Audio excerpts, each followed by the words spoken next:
merchandise and you buy halfway in from him. And the person comes now, the owner of the merchandise, come in town. Now it is his what? His choice. For instance, if he sold it to you in a lesser price, right?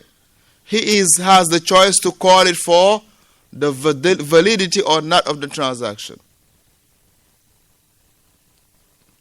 Let's say, مثلا, I'm coming to town, right? Let's for instance, to sell some watermelon, for instance, right?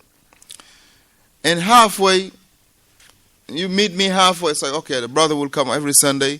I'm going to go meet him up, so maybe I'll get a deal, right? So you go, maybe drive about a few miles before he get into town.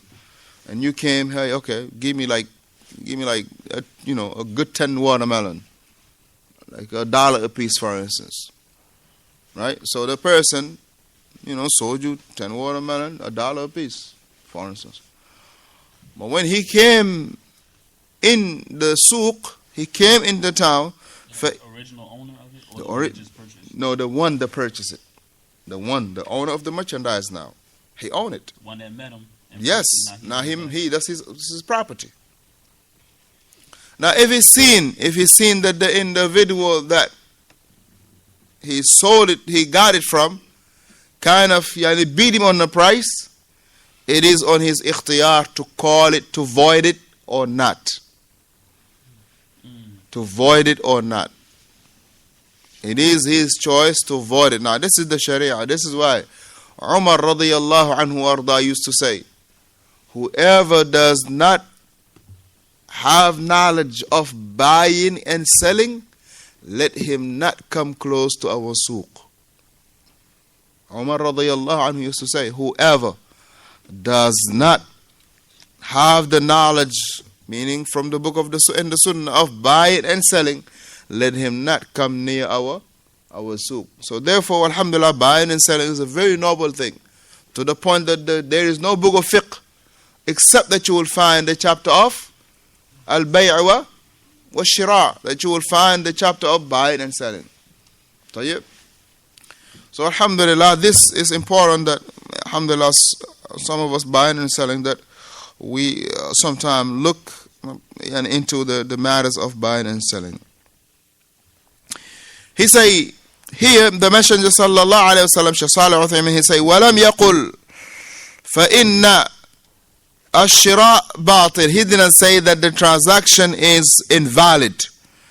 بَل صحيح, but it is valid. But وَجَعَلَ الْخِيَارِ لِهَذَا الْمُتَلَقِّي مِنْهُ. But he gave here the opportunity, or he gave the choice for deciding whether or not to void it, or to cancel it, or to agree with the same transaction, to the one that went and met him. Now the guy, he came to the circle, to the souk, he realized, man, this guy really beat me up. Right? He sold me a watermelon for $1, but it was worth 25 cents. Right? So therefore him, the one that met him, he has the ikhtiyar. He has now the choice to whether or not cancel the transaction or not. So here he did not say that it is batil.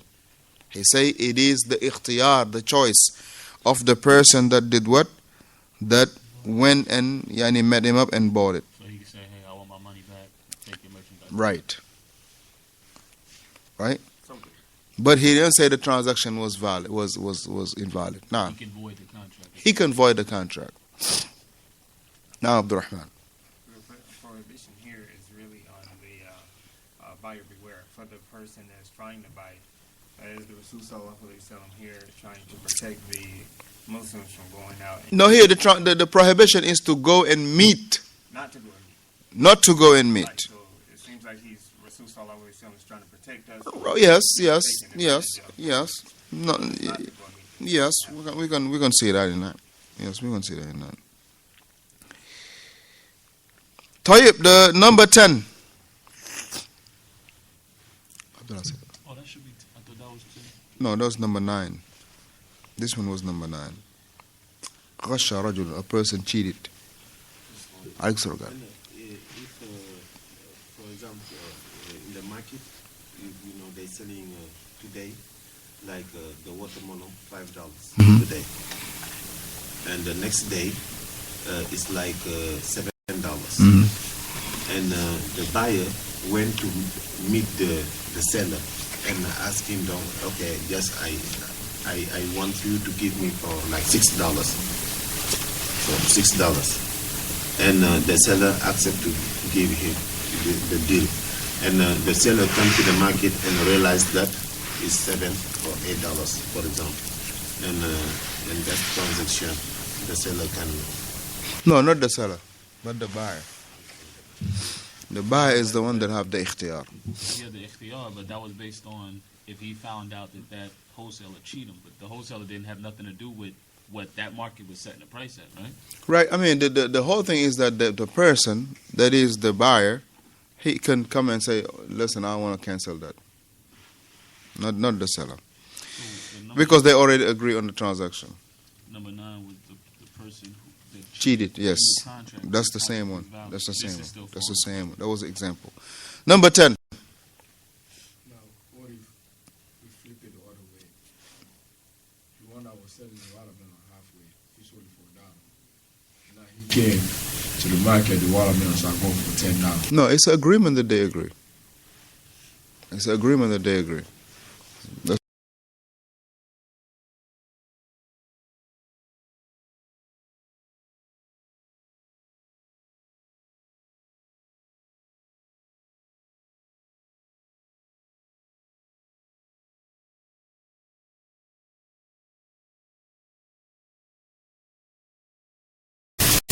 So here he mentioned Barakallahu fikum. Number 10. He said رجل حج بمال مغصوب. Same example, right? A person making hajj with a wealth that is stolen. بأن غصب بعيرا. مثلا he stole a mount. Right? He stole a camel or a mount. وحج عليها, and he performed the hajj with it. فحجه صحيح. That his hajj is what? Is صحيح. But هذا هو قول الجمهور. هذا قول الجمهور. That this is the statement that his hajj is correct. This is the statement of the majority of the scholars. So that means what? هناك طائفة من أهل العلم يقولون حجه مش صحيح. Some others say that it is not correct. Right? Why? Because he stole something and used it as a mean of istata'a. Because you remember we mentioned about the shartu ايش? shartu? شروط ايش؟ Right, we talked about the شروط الصحة and شروط الوجوب. Right, شروط الوجوب. So he say that هذا هو قول الجمهور وهو صحيح. That his hajj is sahih, and this is the statement of the majority of people, and it is correct. لكنه آثم, but the person is sinful بغصب هذه الناقة مثلا, that he is sinful in stealing that camel, أو سيارة, or he is sinful in carjacking the person. Let's say a person carjacks somebody because he want to go for the Salatul Fajr. Right? You tell him your salah is not sahih. Are you going to tell him that? Because you carjack somebody? La. This is the same if he stole money or whatever to get to Hajj. Same deal. طيب. لأن هذا خارج عن العبادة. Because here, that stealing of the car or the camel is outside of this act of worship. This is outside of the act of worship. He said, إذ قد يحج الإنسان biduni rihla, because a person can go to Hajj without any mount, without traveling. Right? A person can go to Hajj without traveling. Is it possible? No. Huh? If they live there. Yeah, of course. You're talking about the Sufi, right? How they be flying. They say they be flying out with the jinnah. Nah. Allah understand. What if the cost of the individual is, I'm going to steal this to do such and such, not generally. He's not generally stealing. His cost is to specifically steal it. Same thing. Same thing. Same thing. Yeah. So, would the person still be in fault?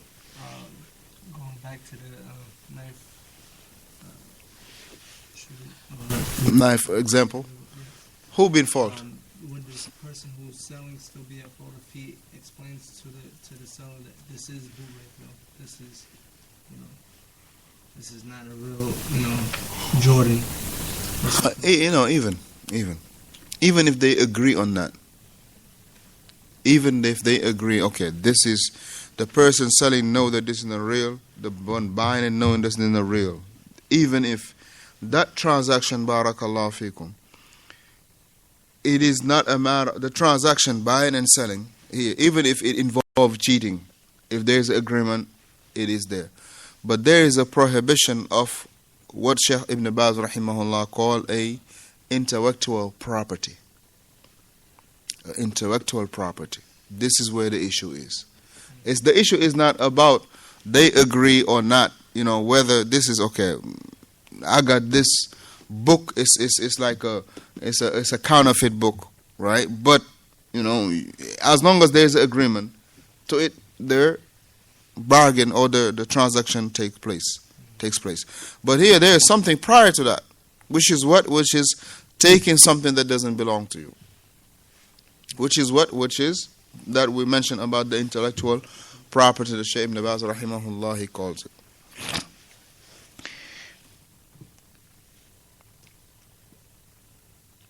طيب, so the Shaykh, inshallah, we're finishing it right now. Alhamdulillah.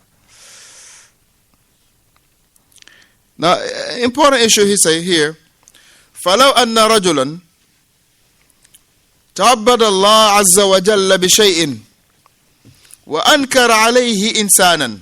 Now here, important here. He said if a person he is worshipping Allah with something and someone else come and reject it, denying it, فَقَالَ مَا الدَّلِيلُ عَلَىٰ أَنَّهُ حَرَامٌ. And he tell him, what is the dalil that this is haram?